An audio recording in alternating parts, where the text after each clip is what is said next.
حدیث میں آیا ہے کہ ایک انسان اللہ کے ہاں جب پیش ہوگا تو جو تحفہ یا ہدیہ وہ خدا کی خدمت میں پیش کر سکے گا وہ کوئی بھی ہدیہ اس شے سے بڑھ کر نہیں ہو سکتا کہ جو خود اسی کی ذات سے صادر ہوا ہے، اسی کو کلام کی اس کی خدمت میں پیش کرے تو یہی اس کے لیے سب سے بڑا تحفہ ہے۔ اس لیے یہ آتا بھی ہے کہ اللہ تعالیٰ میدان حشر میں فرمائے گا جو قرآن مجید کے پڑھنے والے، حقیقی معنی میں پڑھنے والے، ان سے کہا جائے گا کہ تم پڑھتے چلے جاؤ اور تمہارا آخری مقام، تمہارے درجات بلند ہوتے چلے جائیں گے، آخری آیت جو تم پڑھو گے اسی کے مطابق تمہارا درجہ بلند ہوگا۔ اس اعتبار سے سورہ رحمان میں ہے الرحمن علم القرآن، رحمان کی رحمانیت کا مظہر اتم قرآن ہے، اس کی رحمت کا سب سے بڑا مظہر قرآن، لیکن ایک عظمت ہے افادیت کے اعتبار سے، انسانوں کے لیے یہ کس کس پہلو سے مفید ہے اس کے اعتبار سے میں سمجھتا ہوں کہ جامع ترین مقام سورہ یونس کی یہ دو آیات ہیں جو میں نے تلاوت کی۔ یا ایھا الناس، اے لوگو، قد جاءتکم موعظۃ من۔ ویڈیو شروع کرنے سے پہلے ایک گزارش ہے، اگر آپ ہمارے چینل پر نئے ہیں تو سبسکرائب ضرور کریں اور ڈاکٹر اسرار احمد رحمت اللہ علیہ کے لیے سورہ فاتحہ پڑھ کر کامنٹ میں آمین لکھنا نہ بھولیں۔ شکریہ۔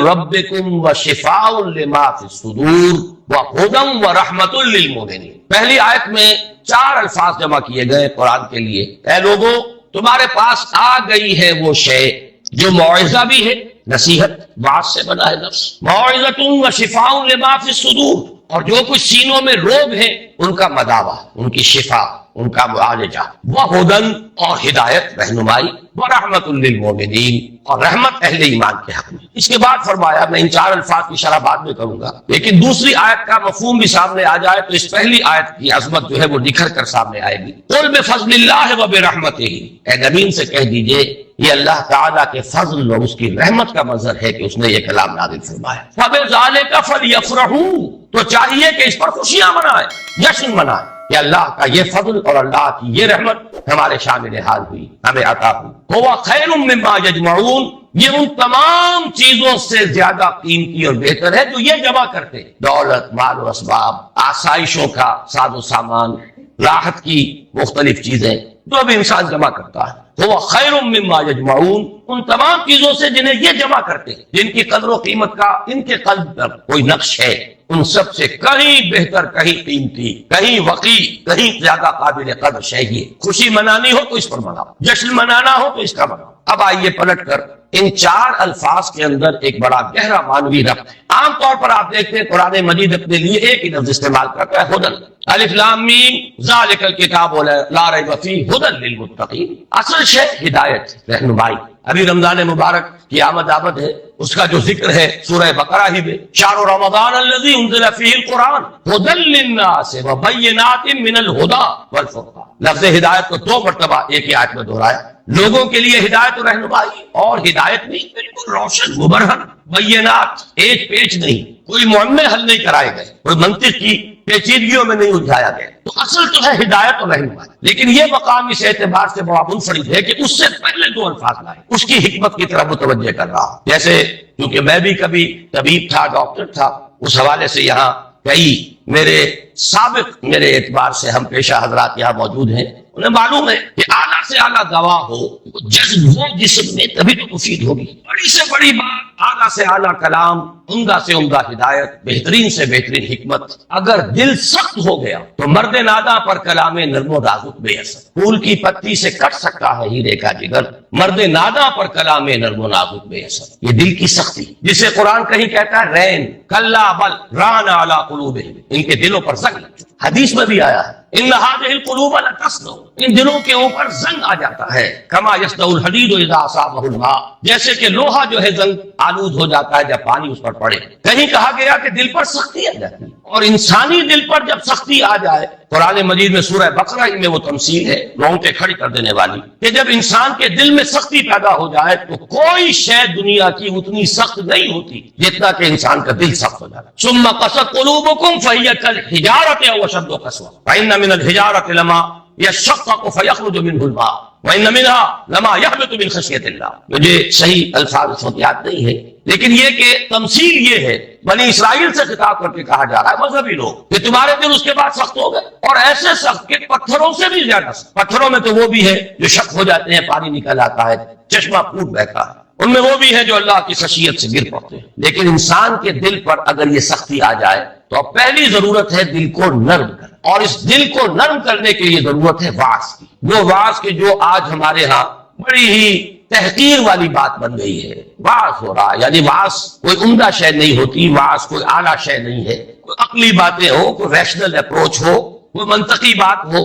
واعظ کے بارے میں تو بڑے ہی ایک استحقار کے انداز میں کہا جائے واعظ فرما. حالانکہ واقعہ یہ ہے کہ واعظ کی بڑی ضرورت. دل نرم ہوگا تبھی وہ جذب ہوگا، کلام اس میں داخل ہوگا. آپ کو معلوم ہے وہ زمین جس کے اوپر کھڑا جاتا ہے سخت، اتنی بارش برس جائے وہ پانی ادھر ادھر چلا جائے گا، جذب ہوگا ہی نہیں. لہذا اس کی کوئی فرق. تو سب سے پہلی شے ہے دل کو نرم کرنا. ایک حدیث میں اس کا نقشہ کھینچا گیا ہے. ایک مرتبہ حضور نے واعظ فرمایا، خطبہ دیا، جس کے بارے میں الفاظ آتے ہیں کہ جس سے دل لرز اٹھے اور آنکھوں سے آنسوؤں کے چشمے جاری ہو. صحابہ نے عرض کیا کہ حضور معلوم ہوتا ہے کہ یہ تو کوئی آپ جیسے کہ یہ کلام آپ کا جیسے کسی کو ودا کیا جا رہا ہو، رخصت کیا جا رہا ہو، کوئی ایسی بات ہے. تو مزید وصیت فرمائیے، مزید نصیحت فرمائیے. تو واعظ کی اپنی جگہ بڑی اہمیت ہے. واعظ قابل حقارت شے نہیں ہے. انسان میں عقل ہی نہیں ہے، جذبات بھی. جذبات کو خود ایک غذا کی ضرورت، بلکہ انسانوں کی عظیم اکثریت جذبات ہی کی راہ سے اپروچ کی جا سکتی ہے. وہ ایک بڑی ہی مائنیوٹ مائنورٹی ہوتی ہے جنہیں آپ انٹلیکچوئلز کہیں. انہیں تو واقع کریں، ان کی مجبوری بھی ہے کہ ان پر واعظ اثر انداز نہیں ہوتی. ان کے لیے ضرورت ہے برہان کی، دلیل کی، استدلال کی، منطق کی. لیکن عظیم اکثریت انسانوں کی اس کے اندر جذبات اور اس جذبے کو اپیل کرنے والی شے. اب مجھے یاد آ گئی بات حضرت عمر رضی اللہ تعالیٰ عنہ. ان کو موم کرنے والی شے کیا تھی؟ کتنے سخت انسان. آخری فیصلہ یہ ہے کہ دیکھا جائے گا جو کچھ ہو رہا ہے. یہ دارالندوہ میں بیٹھے ہوئے لوگ طے نہیں کر پائیں گے، یہ سوچتے ہی رہ جائیں گے، اور محمد کا جادو چلتا جا رہا ہے. یہ در حقیقت چونکہ ٹرائبل معاشرہ تھا، اس کا بیک گراؤنڈ سمجھ لیجیے. چونکہ حضور صلی اللہ علیہ وسلم کا ساتھ دے رہے تھے آپ کے چچا Abu Talib, and he was the head of the clan. Tribe تو تھا قریش، یہ قبیلہ تھا، اس میں کلینز تھے. جیسے وٹوؤں میں مانے کے، لالے کے، شامت کے، اب یہ چھوٹے چھوٹے گھرانے تقسیم ہوتے چلے جاتے ہیں. اور ہر اس خاندان کا ایک سربراہ. اگر اس کے کسی فرد کے خلاف اقدام کیا جائے تو پورے خاندان کو گویا کہ چیلنج کیا گیا. اور ابو طالب حضور کا ساتھ چھوڑنے کو تیار نہیں. لہذا قریش کے راستے میں سب سے بڑی رکاوٹ یہ تھی کہ ہم اگر محمد کے خلاف صلی اللہ علیہ وسلم کو اقدام کریں تو ان فائٹنگ شروع ہو جائے گی قریش. اور اتنی عقل انہیں بھی تھی کہ a house divided amongst itself cannot stand. پورے عرب میں جو ان کا مقام تھا، جو دبدبہ تھا، تو انہیں حیثیت حاصل تھی. اگر آپس میں لڑ پڑیں گے تو ختم. یہ چیز تھی جو مصلحت کے تحت روک رہی تھی قریش کو حضور کے خلاف کوئی فیصلہ کل قدم وہ اٹھا نہیں پا رہے. لیکن حضرت عمر نے فیصلہ کر لیا کہ کموٹ میں اب جو ہوگا دیکھا جائے گا. میں اب ایک دفعہ تو یہ جھگڑا چکا کیا، تلوار لے کے نکلے. راستے میں ایک صاحب مل گئے کہ جو ایمان لا چکے تھے. انہوں نے تیور دیکھے. عمر بن الخطاب جس بات کا فیصلہ کر لے کر گزرنے والا، بڑی حکمت سے ڈائیورٹ کیا. کہاں چلے؟ بس میں اب قصہ چکانے جا رہا ہوں، یہ روز کی کل جو ہے اب ختم ہونی چاہیے. انہوں نے جو تیور دیکھے فرمایا کہ تمہاری تو اپنی بہن ہی مان لے آئی، تمہارے بہنوئی مان لے آئی. اب وہ جو جلال اور غضب کا میں اور آپ اندازہ نہیں کر سکتے جس کے ساتھ وہ گئے ہیں اپنی بہن کے گھر، اور جس طرح مارا پیٹا ہے بہنوئی کو بھی حضرت سعید ابن زید رضی اللہ تعالیٰ عنہ اور فاطمہ بنت خطاب حضرت عمر کی ہمشیرہ.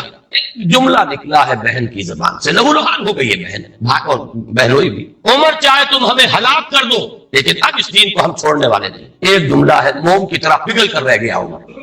اس میں کوئی انٹلیکچوئل اپیل تو نہیں تھی، کوئی دلیل تو نہیں تھی، کوئی منطقی اپروچ نہیں تھی، کچھ بھی نہیں. تو معلوم ہوا کہ انسان کے اندر، عمر جیسے شخص کے اندر بھی جذبات ہیں. تو معلوم یہ ہوا کہ انسانوں کی ایک عظیم اکثریت ہے جس کو جب تک کہ یہ اوپر کا کرسٹ نہ اترے گا لاکھ موتی بکھیرتے رہیے. مرد نادا پر کلام نرم و نازک بے اثر. تو سب سے پہلی یہ ضرورت ہے دل کے اس کرسٹ کو نرم کرنے کی، تاکہ جذب تو ہو، جب اندر اترے تو صحیح. کیوں بجان در رفت جہاں دیگر شبد، جب جان کے اندر اتر جائے گی یہ شے تب تو انقلاب آ جائے گا. لیکن اترے تو صحیح، اس کے لیے اس کرسٹ کو توڑنا ضروری ہے. لہذا پہلی شان قرآن حکیم کی اس آیت میں آئی موعظۃ. یہ دوسری بات ہے کہ ہم نے واعظ کے اعتبار سے بھی وہ ناقدری کی ہے قرآن کی کہ اس کو واعظ کے میدان سے بھی نکال دیا گیا تھا. اور آج کی بات نہیں، آج تو خیر واعظ ہی کو گالی بنا دیا گیا، لیکن بہت عرصے پہلے واعظ بھی ہوتے تھے تو وہ مثنوی مولانا روم سے ہوتی تھی. علامہ اقبال نے جو مرثیہ کہا ہے، واعظ دستاں گنو افسانہ بند، مانیے او پست و حرف او بلند، از ضعیف و شاد و مرسل کارے ہو،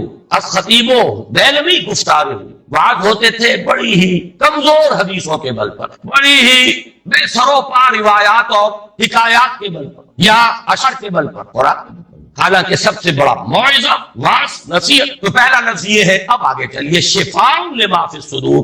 اندر جذب ہوگا تو اب اندر کی جو بیماریاں ہیں، جو روگ ہیں، ان کا ازالہ ہوگا۔ یہ کون سے بیماریاں ہیں؟ کہنے کو تو ایک کے اندر ہاتھی کے پاؤں میں سب کے پاؤں، حب دنیا، یہ سب سے بڑا روگ ہے۔ اس کا سب سے بڑا مظہر حب مال، الہاکم التکاثر حتی زرتم المقابر۔ ایک اور مظہر حب جاہ، اقتدار کی حوث، میرا ڈنکا بج رہا ہو، شہرت کی طلب۔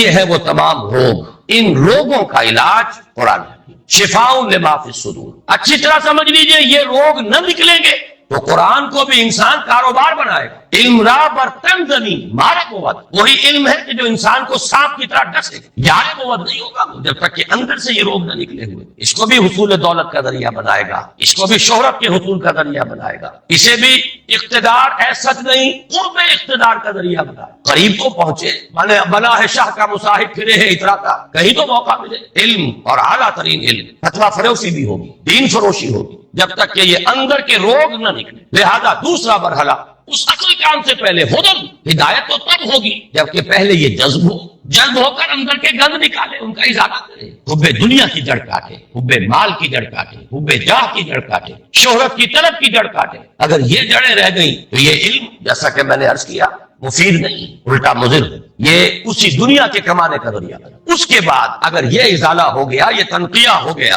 اب ہے ہدی و رحمت للمؤمنین۔ اب یہ ہدایت ہے، اور ہدایت یہ ہے ایک ٹوٹل ہیومن پرسنالٹی کے لیے ہدایت، اس کے فکر کے لیے بھی ہدایت ہے، اس کے لیے ایک نظام زندگی کے اعتبار سے بھی ہدایت ہے، اس کے لیے انفرادی لائے عمل کے اعتبار سے بھی ہدایت ہے، مکمل انسان کی ہدایت ہر سطح پر، ہر لیول۔ اب یہ ہدایت مفید ہوگی۔ یہی وجہ میں نے عرض کیا تھا کہ باقی سب جگہ آپ کو ہدایت کا لفظ ملتا ہے، لیکن یہاں یا ایھا الناس قد جاءتکم موعظۃ من ربکم وشفاء لما فی الصدور وہدی ورحمۃ للمؤمنین۔ اب یہ ہدایت مفید ہوگی، اور یہ ہدایت اب رحمت کا ذریعہ بنے گی، دنیا میں ہدایت، آخرت میں رحمت۔ یہ چار الفاظ ہیں جو یہاں جمع کیے گئے، اور اس کے بعد فرمایا قل بفضل اللہ وبرحمتہ، اے نبی ان سے کہہ دیجئے یہ اللہ کے فضل، اس کے کرم، اس کی جود و سخا، اس کی رحمت، صرف رحمت نہیں، اس کی رحمانیت کا مظہر عتم۔ فَبِذَلِكَ فَلْيَفْرَحُوا، فرح کا لفظ عام طور پر اچھے سینس میں نہیں آیا ہے۔ فرح ایسی کیفیت کو کہتے ہیں جبکہ انسان کسی شے پر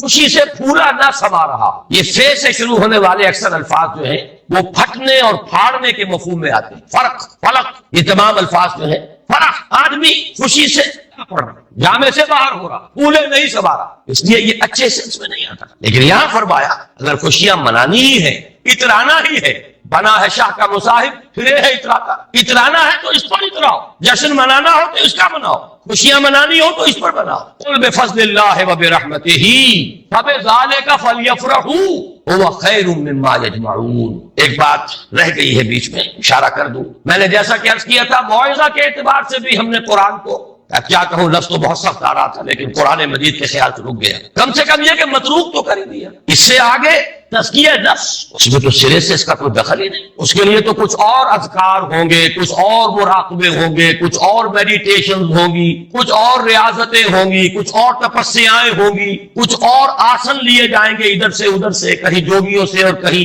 نو افلاطونی، نیو پلیٹونزم، افلاطونی نظریات، نو افلاطونی نظریات۔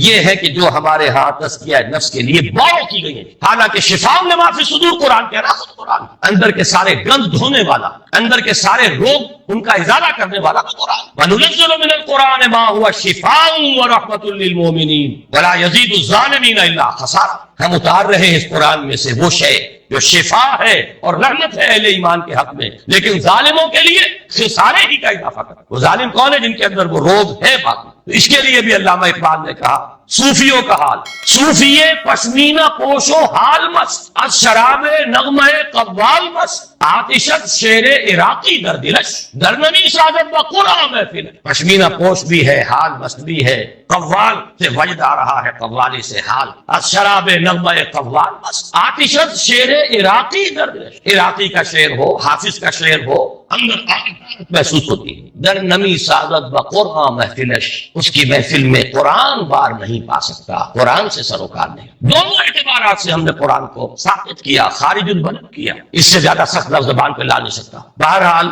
یہ ایک ہدیہ تھا جو میں نے آج آپ کے لیے طے کیا کہ پیش کروں۔ اب اس کے حوالے سے آگے مولانا رومی کا ایک شعر عرض کر دوں کہ ای قدر گفتین باقی فکر کو، ہر دفعہ وہ ساری کتھا جو ہے دہرانے کی ضرورت نہیں ہے، اتنا کچھ عرض کر دیا گیا، اب آگے غور کیجئے، سوچئے، فکر کو ہم کیا کر رہے ہیں، اس قرآن کا مقام ہم نے کیا سمجھا ہے، اس قرآن سے ہمارا تعلق کس نوعیت کا ہے۔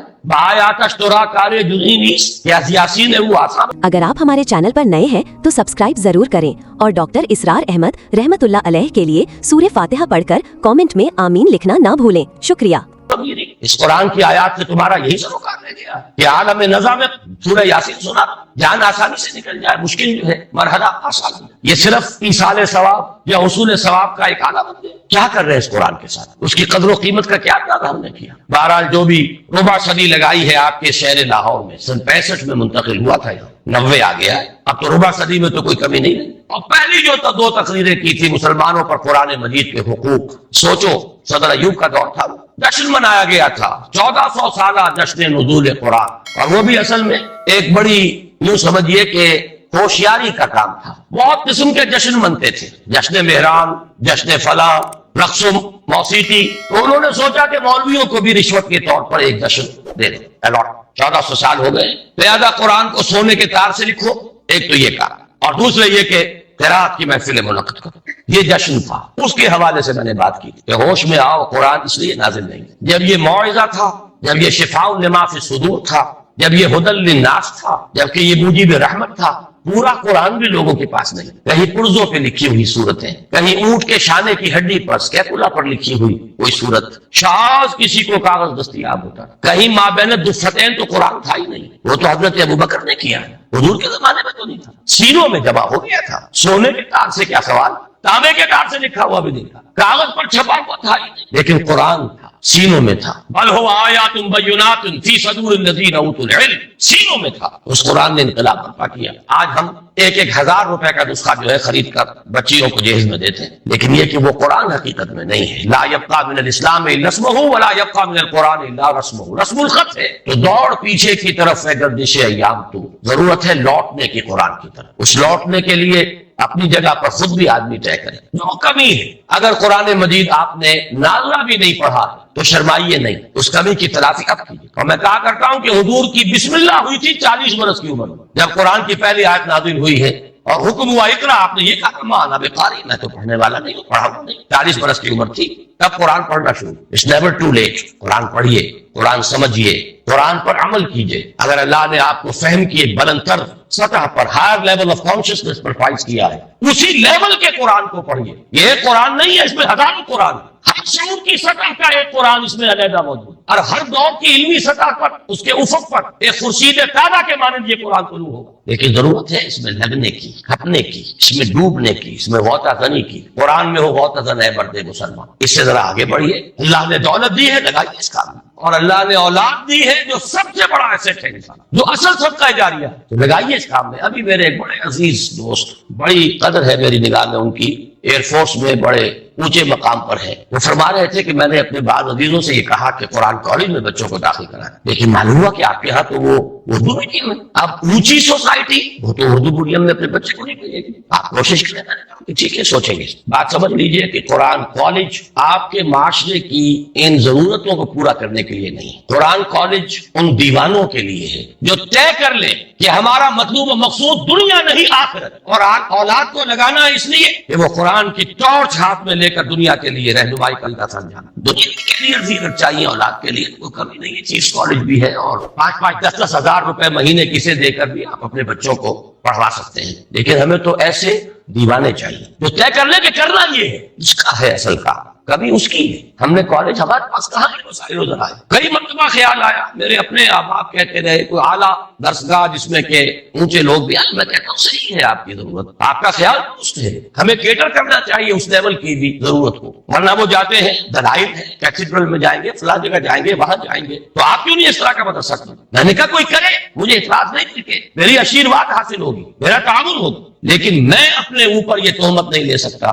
کہ قرآن کے نام پر میں کالج بناؤں اور اس میں بھی صرف وہی بچے داخل ہوں جن کے والدین 5-5 ہزار روپے فیس ادا کریں، گویا کہ آج کا قرآن بھی صرف عمرا کے لیے۔ یہ بات میرے لیے قابل قبول ہے، مجھے تو خلوص چاہیے، جذبہ چاہیے، عزم چاہیے، پہلے سے طے کر لے کہ ہمیں اس راستے پر جانا ہی نہیں، وہ چاہیے۔ وہ جو مولانا روم نے کہا کہ دی شیخ با چراغ، ایک شیخ دن کے وقت ہاتھ میں چلیے ہوئے کسی کو تلاش کر رہا تھا، یہ کیا تھا؟ جواب میں کسی انسان کو تلاش کر، انسان معزوز کہا گیا، انسان نظر نہیں آتے، کہیں نہیں، مجھے تو نظر نہیں آتے، وہ تو بھیڑیے نظر آ رہے ہیں، نظر آ رہا ازدام ادھر معلوم انسان بھیڑیے تو میں ملال مجھے ہو گیا ہے، تو تنگ آ گیا، انسانی لباس میں بندروں اور سوروں کی کمی، نہ ملنے والی شے تو انسان ہے، انسان معزوز، وہ انسان چاہیے۔ یہی کشف اسی شہر میں مولانا احمد علی رحمہ اللہ وہ اپنا جوانی کا واقعہ بتاتے ہیں کہ جب وہ آئے تھے، ابھی نظر بند کیے گئے لاہور میں شیرا والے کے علاقے میں، جوانی کا دور تھا، کہیں نکلے، ساتھ ہی کشمیری بازار گلی سے نکل آئے، بھرا بازار، لیکن اس کے چپکے سے کہتا ہے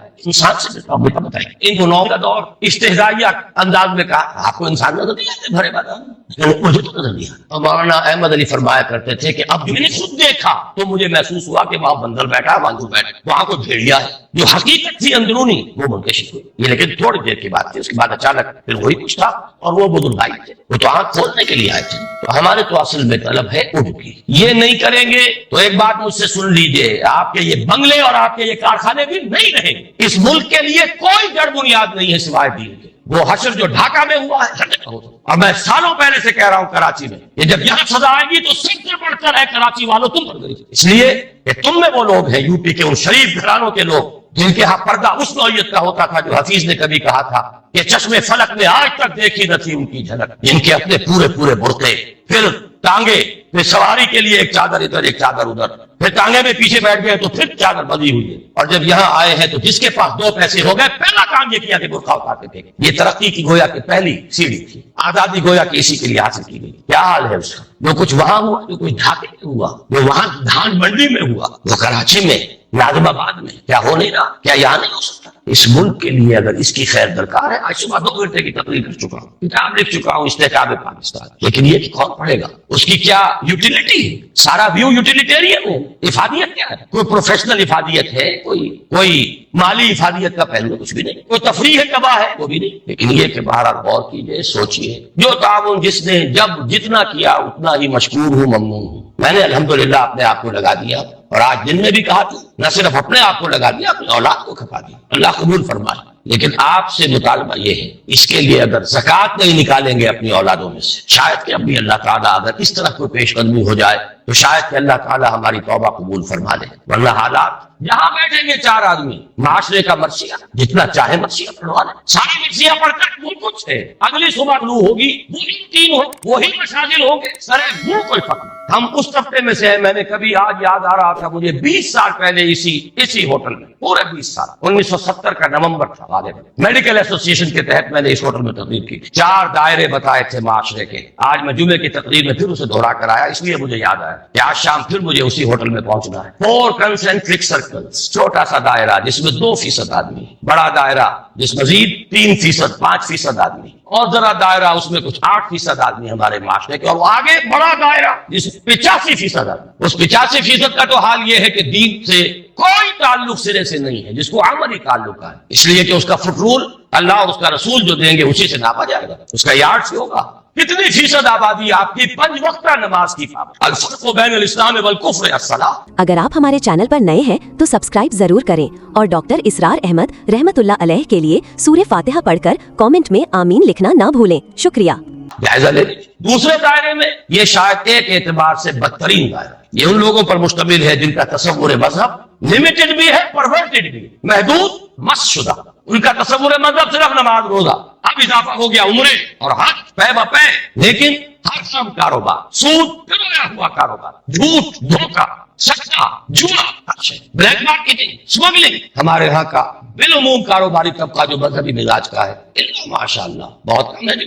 تیسرے دائرے میں ہیں وہ لوگ جن سے میں اس وقت خاص طور پر مخاطب، ذہناً وسعت حاصل ہے، جانتے ہیں کہ ہمارا دین ہے، مذہب نہیں، جانتے ہیں اسلام اپنا غلبہ چاہتے ہیں کہ وہ آ جائے لوٹ کر وہی عالم، وہی اسلام کے غلبے کا دور، خلافت راشدہ، لیکن خود کچھ کرنے کو نہیں، کوئی اور کر دے، ڈرائنگ روموں میں بیٹھ کر برسے دے، اب ہم نے بھی ابھی کھایا، یہ میں نے بھی آپ کے ساتھ کھایا، اس کا کچھ رنج اور غم کا اظہار ہو جائے، خود کچھ نہیں کرے، اپنا دھندا، اپنا کاروبار، اپنا کارخانہ، اپنا پیشہ، ساری توانائی، ساری طاقت، ساری قوت کار اس کے لیے ریزرو، آگے رہ جائے جو مجھ جیسے کچھ سر پھرے، ان کا حال یہ ہے کہ آپس کے اختلافات کی وجہ سے غیر مؤثر، یہ ہے ہمارے معاشرے کی حالت۔ تو کیا ہوگا، کیا ہو رہا ہے؟ میں نے آج کہی بات، جو حضرات نہیں تھے وہ سن لیں، ہماری گراوٹ کا یہ عالم ہے۔ ایک میں نے ووٹنگ آف لنڈن کے ایڈیٹر کا تذکرہ کیا کہ ہماری جب 40ویں سالہ تھی یوم آزادی کی، 41واں یوم استقلال گئے تھے، ایڈیٹوریل ٹائمز آف لنڈن کے ایڈیٹر نے، جو اب ہے، اس نے کہا کہ مجھ سے پہلے جو صاحب 40 برس پہلے اس کرسی پر بیٹھے تھے، 14 اگست 1947 کو انہوں نے یہ اداریہ لکھا تھا کہ آج جو دو ملک دنیا کے نقشے پر آئے، ان میں سے ایک کا مستقبل بہت کا انتہائی تاریخ روشن ہے، پاکستان کا۔ لیکن کوئی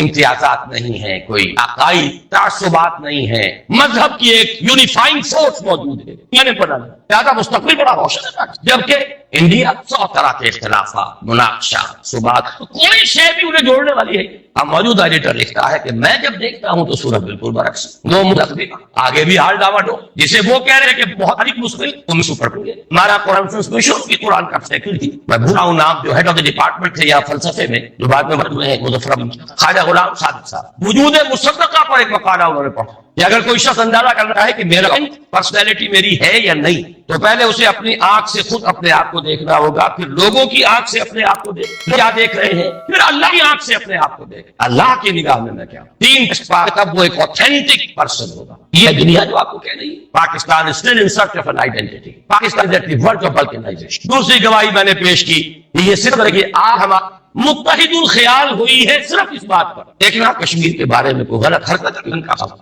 اگر آپ کو ہماری ویڈیو اچھی لگی ہو تو ہمارے چینل کو سبسکرائب ضرور کریں۔ ڈاکٹر اسرار احمد رحمت اللہ علیہ کی وفات کے لیے سورہ فاتحہ پڑھ کر کامنٹ میں آمین لکھیں۔ شکریہ۔